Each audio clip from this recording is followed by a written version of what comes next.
आज ये हालात सरकारों ने पैदा कर दिए कि युवाओं को मजबूरन, किसी भी पेरेंट्स को मजा नहीं आता कि वो उनके बेटे सड़कों पर संघर्ष करें, क्योंकि बड़े दुर्भाग्य की बात है कि ऐसी सरकारें आज देश में राज कर रही है, ऐसे लोग सत्ता में बैठे हैं जो युवाओं का दर्द नहीं समझ पा रहे हैं। मैं युवाओं को कहना चाहूंगा, आप जागरूक रहिए।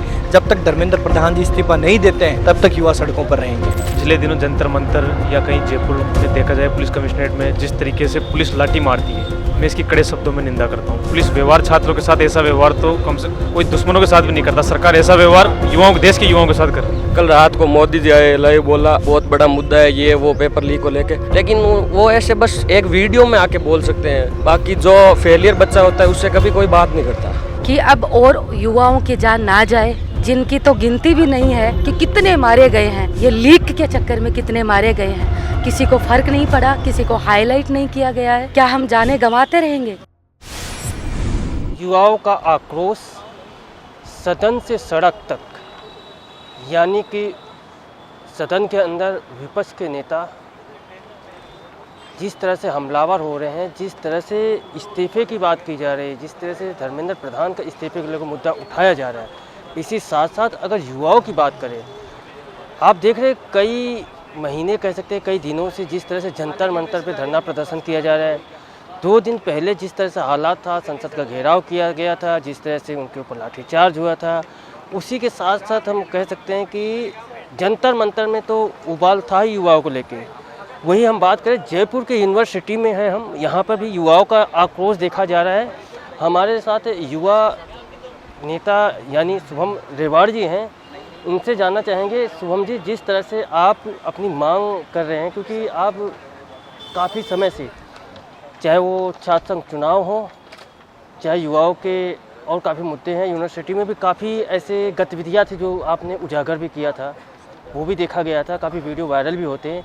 तो क्या कहना चाहते हैं, जिस तरह से आप पोस्टर लेके बैठे हैं कि अभी के बंदर, मैं न्यायालय हूँ, मैं संसद भवन में हूँ और मैं तीनों चीज़ें, तो क्या कहना चाहिए? क्योंकि जंतर मंतर पे जो उबाल था युवाओं को लेके, आज जयपुर में भी देखा जा रहा है, तो किस तरह देखते हैं? बिल्कुल, देखिए आज ये हालात सरकारों ने पैदा कर दिए कि युवाओं को मजबूरन, किसी भी पेरेंट्स को मज़ा नहीं आता कि वो उनके बेटे सड़कों पर संघर्ष करें। ना मेरी माताजी को ये अच्छा लग रहा है कि मैं भूख हड़ताल पे बैठा हूँ, लेकिन मजबूरन हमें ये कार्य करने पड़ रहे हैं, क्योंकि बड़े दुर्भाग्य की बात है कि ऐसी सरकारें आज देश में राज कर रही है, ऐसे लोग सत्ता में बैठे हैं जो युवाओं का दर्द नहीं समझ पा रहे हैं। पेपर लीक होता है, एक किसान परिवार अपने बेटे या बेटी को बड़ी मुश्किल से पढ़ाने का काम करते हैं, फसल बेचकर या पूरे साल मेहनत कर, लेकिन जो सत्ता में लोग बैठे हैं उन्हें धरातल की इन समस्याओं का जो समस्याएं एक आम परिवार को आती है वो ये लोग समझ नहीं पा रहे हैं। इसी प्रकार से आमरण अनशन हमने यहाँ शुरुआत की है कि देश में युवाओं के साथ जिस तरह का व्यवहार सरकारें कर रही है, इसके खिलाफ हम लोग आमरण अनशन पर हैं, और जब तक सरकार नहीं झुकती है ये अनशन जारी रहेगा और युवाओं की लड़ाई पूरे प्रदेश भर में जारी रहेगी। अगर देखा जाए युवा की बात करें, सदन में तो विपक्ष के नेता तो हमलावर हो ही रहे, वो देखने बात है। जिस तरह जंतर मंतर पे आपने देखा, चाहे विपक्ष के नेता हों, चाहे बॉलीवुड के जो वहाँ पे हैं, उनको भी देखा जा रहा है। तो क्या लगता है कि आज की जो बैठक है, उस बैठक से कोई निर्णय निकल सकता है जो आज की बैठक मानी जा रही 12:30? बिल्कुल, देखिए ये बहाने हैं। आज तक बैठक क्यों नहीं हुई, आज तक मीटिंग क्यों नहीं हुई, लेकिन युवा जब सड़कों पर आए, उन्होंने देखा कि किस तरह के आंदोलन आज युवा सड़क पर कर रहे हैं, तो ये मजबूरन उन्हें ये मीटिंग करनी पड़ रही है। अगर उन युवा इतने सड़कों पर नहीं आते तो उन्हें ये मीटिंग भी नहीं करनी पड़ती। तो कहीं ना कहीं सरकारें डरी हुई है, डर के माहौल से वो लोग आज इस मीटिंग को कर रहे हैं। और अगर मैं युवाओं को कहना चाहूँगा, आप जागरूक रहिए। जब तक धर्मेंद्र प्रधान जी इस्तीफा नहीं देते हैं तब तक युवा सड़कों पर रहेंगे। बिल्कुल, और भी युवा हैं, इनसे जानना चाहेंगे कि जिस तरह से कप लगा रखा है, जिस तरह से ईडी और ये है, तो क्या कहना चाहिए, क्या संदेश देना चाहते हैं? क्योंकि आपकी मांग तो आनी चाहिए, क्योंकि सदन में भी आपके विपक्ष के नेता हमलावर हो रहे हैं, वो मुद्दे उठा रहे हैं, तो क्या कहना चाहेंगे? देखिए, पूरे देश में हालात, पूरा युवा सड़कों पे आ चुका है। सरकार का जो रवैया पिछले दिनों जंतर मंतर या कहीं जयपुर में देखा जाए पुलिस कमिश्नरेट में जिस तरीके से पुलिस लाठी मारती है, तो मैं इसकी कड़े शब्दों में निंदा करता हूँ। पुलिस व्यवहार छात्रों के साथ ऐसा व्यवहार तो कम से कोई दुश्मनों के साथ भी नहीं करता, सरकार ऐसा व्यवहार देश के युवाओं के साथ कर रही है।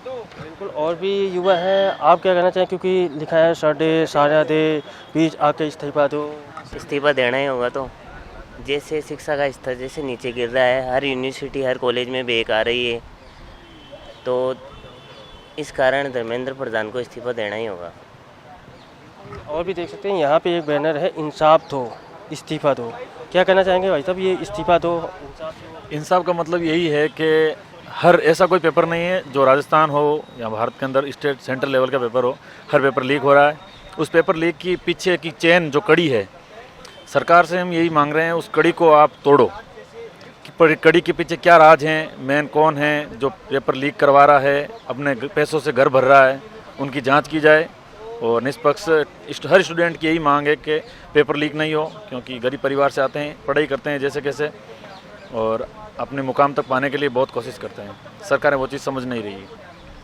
बिल्कुल बात करना चाहेंगे, आप क्या कहना चाहेंगे कि स्टॉप द लीक?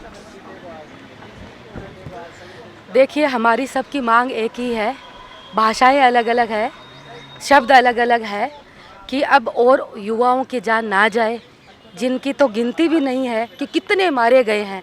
ये लीक के चक्कर में कितने मारे गए हैं, किसी को फ़र्क नहीं पड़ा, किसी को हाईलाइट नहीं किया गया है। क्या हम जाने गंवाते रहेंगे? क्या युवा ऐसे ही बेरोजगारी और ये कॉकरोच का टैग लेके घूमते रहेंगे? क्या कभी तो आवाज़ उठाएंगे, और उनके लिए जो सही है वो सरकार को करना पड़ेगा, चाहे ये सरकार रहे ना रहे। हाँ, इस Jain ji can change everything because बिल्कुल ये सही है। जैसे युवा चाहे, जैसे नेपाल में भी हमने देखा है, जब जैन जी सड़कों पे आए थे तो सरकार को चेंज होना ही पड़ा, सरकार को अपने जो वादे थे उनसे मुकरना ही पड़ा, और वो सरकार कभी अपने वादों पे खरी नहीं तो उतरती नहीं है, ना यहाँ उतरती है ना कहीं और देखने को मिलता है। ये पता नहीं क्यों सरकार एक धर्मेंद्र प्रधान का इस्तीफा क्यों नहीं दे रही है। इतना क्या है धर्मेंद्र प्रधान में? आपके पास तो वैसे ही बहुत अनपढ़ नेता हैं, और लियो कोई दूसरा। एक बार बात तो मानो हमारी, क्या पता कुछ चेंज हो जाए। ये क्यों नहीं, इतना क्या है उसमें कि वो इस्तीफा नहीं दे रहे हैं? कोई बात नहीं, कोई कुछ नहीं। कल रात को मोदी जी आए, लाइव बोला कि ये बहुत बड़ा मुद्दा है, ये वो पेपर लीक को लेके, लेकिन वो ऐसे बस एक वीडियो में आके बोल सकते हैं। वो कभी उनको छात्रों की कभी आके ऐसे बात नहीं सुनते हैं। बस कोई मेडल लेके आता है तो उनके साथ डिनर कर लेते हैं, ये कर लेते हैं वो, बाकी जो फेलियर बच्चा होता है उससे कभी कोई बात नहीं करता। मन की बात की संख्या बढ़ती जा रही है, हर बार मन की बात की जाती है, लेकिन क्या मन की बात सुनी जाती है? क्या मन की बात एक तरफा होती है? बिल्कुल इन युवाओं का है, मन की बात की जाती है मगर युवाओं की बात मन की सुनी नहीं जा सकती। इन्हीं सब के साथ देख सकते हैं, एक तरफ पत्रिका गेट पे, वहाँ पे आपने धरना प्रदर्शन देख रहे हैं युवाओं को।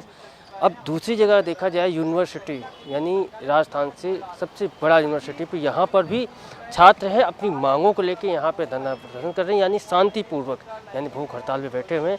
मगर चेंज क्या होगा ये मीटिंग के बाद ही पता चलेगा।